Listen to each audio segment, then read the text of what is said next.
Welcome to Homemaking with Mima. This is Wendy here. This video is in regards to those Japanese beetles, so please follow along.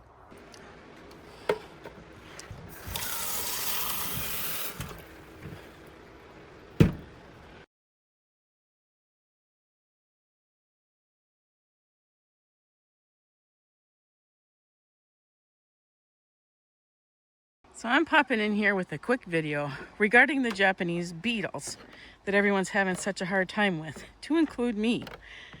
As you can see, I'm videoing so to take one step at a time. You've seen that I filled this container with just plain water and plain dish soap.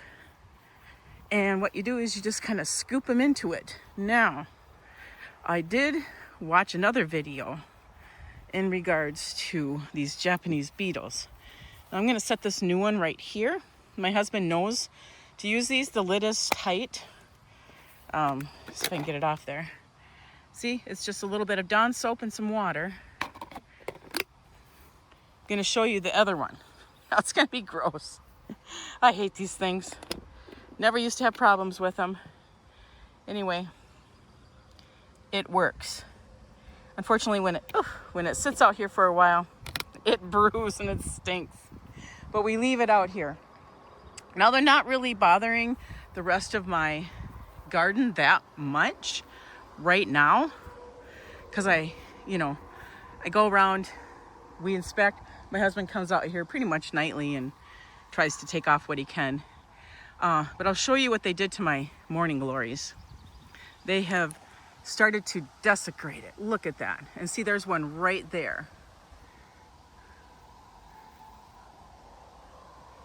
Got that one in there. Usually I use my hands, but I got that one in there as well. So there's two victims right now.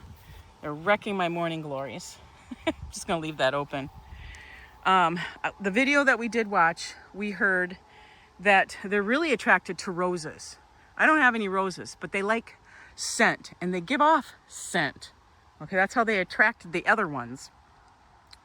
So the best thing to do is to drown them in soapy water. They say really not to use those bug traps. Yes, it does catch a lot of them, but when they're in those bug traps, they're putting off some kind of a scent, which attracts more. Well, who wants to attract more? I certainly don't, because look at what they're doing to my it's just, and they're gonna be blooming. You see that?